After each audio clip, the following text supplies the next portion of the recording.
Hello everybody, welcome back to Loki Knight's tutorial, I guess, on a wither farm. So, this is my wither killing machine. The mod you'll need for this is a mob grinder from Draconic Evolution. I found these to be the best of all. I also have a capacitor bank here, just to give it energy. Okay, next thing you need a vacuum chest and any type of thing that can collect experience. For me, I used the experience obelisk. And on the other side, you need something to store all the loot in that you get from the wither boss. And I got a vacuum chest to put it in. I'll show you how that works now. And if we go up here, we have extra utilities too. I'm playing in a 1.10.2 mod pack of Direwolf. So you put the wither heads on the top 3 slots as you would if you would have spawned a wither. And for the wither heads, you use item on block. You right click, and I've set it so it can use the upper left slot. And the same there for the block, you just place block, right click, upper left slot again. And also remember to put it on pulse mode. If you don't put it on pulse, it will spawn a block which you don't want. So be sure to put it on pulse. And the redstone behind this is like this. You just loop the redstone up here and the redstone up here. Down here I have a visual representative of how it works.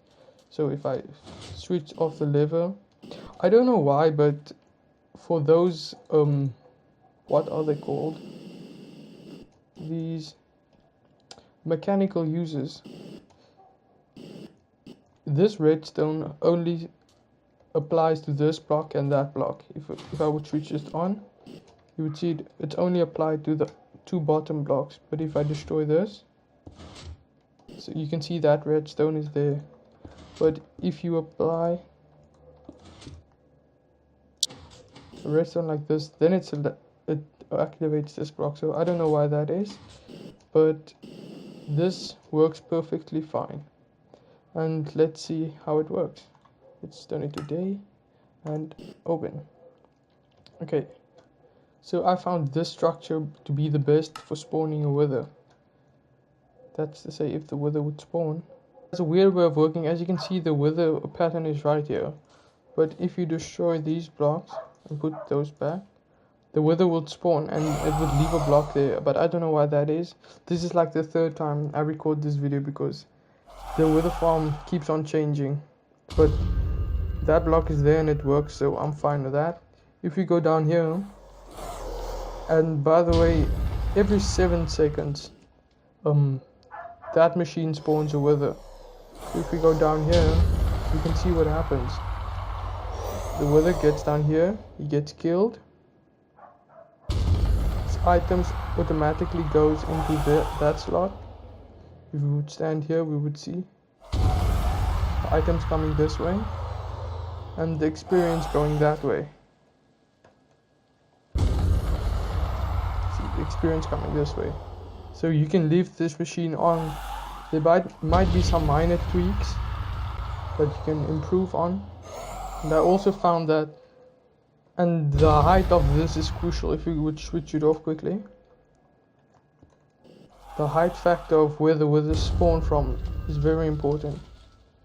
Let's wait for this last wither.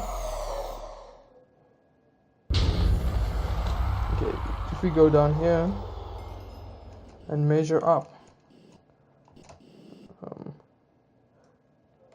the length from the bottom till the foot of the wither, like that block, should be 21 meters, 21 blocks. If it's more than that or lower than that, it can be higher, but no, it can't be higher. It can be lower but not higher, but 21 blocks I found to be the best. And if you have this machine and you really want to automate it, it's really a hassle to do this manually replacing the wither blocks. But you can use item conduits from Ender.io, but concerning this build, you won't be able to place a conduit on the middle block. That's why you can use the red string containers from Botania. These work perfectly. They're basically just, they're connected to any entity tile entity that can store items. Okay, so I'm changing it up now. The redstone conduit containers has a max block range of 8, so I moved it a block forward, and this thing that was here, it intercepted the bottom mechanical miners interface, so I had to get rid of that. And if we get some conduits and we loop them at the back, we can use this. If we put that to insert, insert,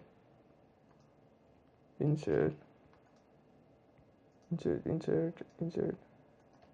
So if we get some soul sand there, the soul sand would start moving into one of these inventories. I guess it's the bottom one. So the soul sand is feeding in. This is basically accessing this thing wirelessly through the red string, which is actually cool. This block is from Botania, and if we should switch it on, so I'm using the timer from Dark Utilities. I put it to 100 ticks. It says the 20 ticks is a second, so 7 seconds. Every 7 seconds a wither would spawn. So yeah, that's basically my wither killing machine. I used this on Sky Factory. When the wither lands, it automatically kills the wither. So I think that wraps it up for the episode. So thank you for watching. Bye.